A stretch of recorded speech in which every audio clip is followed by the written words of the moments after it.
बिस्मिल्लाहिर्रहमानिर्रहीम। Welcome to chemistry with Kamran Chaudhary. अगर आप इस चैनल पर नए हैं तो इस चैनल को सब्सक्राइब ज़रूर कर दीजिएगा। साथ बेल आइकन को लाजमी प्रेस कर दीजिएगा ताकि आपको आने वाली हर नई वीडियो का नोटिफिकेशन मिलता रहे। ये मेरी कुछ कॉन्टैक्ट्स डिटेल्स हैं। In case of any question आप लोग मेरे साथ कॉन्टैक्ट कर सकते हैं through Gmail, through WhatsApp, through Facebook and through Instagram. Basic concept series के आज के लेक्चर में हम लोग डिस्कस करेंगे फाइंडिंग द मैस ऑफ ए मोल। मोल से आप बेसिकली मैस कैसे कैलकुलेट कर सकते हैं। ठीक है, ये मैं आपको थोड़ी सी इसकी बेसिक्स बताऊंगा, बेसिक्स समझाऊंगा। उम्मीद है आपको ये लेक्चर बहुत अच्छे से क्लियर हो जाएगा कि मोल से मैस आप लोग कैसे कैलकुलेट करते हैं। मोल का कॉन्सेप्ट भी थोड़ा बहुत मैं यहाँ पे आपको दोबारा से रिमाइंड करवा दूँगा। ठीक है, तो लेक्चर को पूरा देखिएगा, इंशाल्लाह काफ़ी हेल्पफुल साबित होगा आप लोगों के लिए। तो जी, हम लोग किसी भी सब्सटेंस के 1 मोल के लिए आप लोग उसका मैस कैलकुलेट कर सकते हैं। जैसे यहाँ पे मैंने मेंशन किया हुआ है, you can find the mass of 1 mole of any substance by these steps. आपने कुछ स्टेप्स को फॉलो करना है और आपके पास कोई भी सब्सटेंस दिया हुआ है, अगर उसका 1 मोल है आपके पास, तो आप उसका मैस इजीली कैलकुलेट कर सकते हैं। तो स्टेप 1 क्या है कि राइट डाउन द सिंबल और फार्मूला ऑफ द सब्सटेंस। सबसे पहले जिस सब्सटेंस का आपको मोल प्रोवाइड कर दिया गया है, तो उस सब्सटेंस का आपको सिंबल या फार्मूला पता होना ज़रूरी है। तो सबसे पहले वो राइट कर देंगे हम लोग। फिर क्या करेंगे, उसका रिलेटिव एटॉमिक मैस या रिलेटिव मॉलिक्यूलर मैस कैलकुलेट करेंगे। ठीक है, अगर तो वो कोई अकेला एटम है तो उसका रिलेटिव एटॉमिक मैस लिख लेंगे, अगर वो मॉलिक्यूल है तो उसका रिलेटिव मॉलिक्यूलर मैस कैलकुलेट कर लेंगे। ठीक हो गया। फिर express that mass in grams या ग्राम्स पर मोल।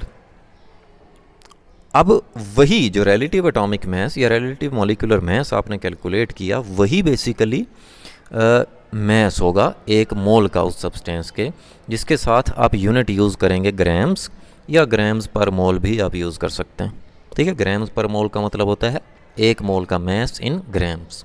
ठीक है, सो ये 3 स्टेप्स को फॉलो करना है आपने और आप इजीली किसी भी सब्सटेंस के दिए गए 1 मोल का मैस कैलकुलेट कर सकते हैं। अब यहाँ पे सबसे पहले मैंने हेडिंग दी हुई है सब्सटेंस की, फिर सिंबल और फार्मूला राइट करेंगे उसका। अगर तो एटम होगा तो उसका रिलेटिव एटॉमिक मैस लिखेंगे, अगर तो मॉलिक्यूल होगा तो उसका रिलेटिव मॉलिक्यूलर मैस लिखेंगे, एंड फाइनली मैस ऑफ 1 मोल हमारे पास आ जाएगा। ठीक है, जैसे फॉर एग्जांपल सब्सटेंस हमारे पास कौन सा है यहाँ पे, हीलियम। हीलियम का जो सिंबल होता है वो He होता है। ठीक है, अब हीलियम क्योंकि एक अकेला एटम है, एटॉमिक फॉर्म में रहता है, तो उसका जो रिलेटिव एटॉमिक मैस होता है वो कितना होता है, 4 होता है।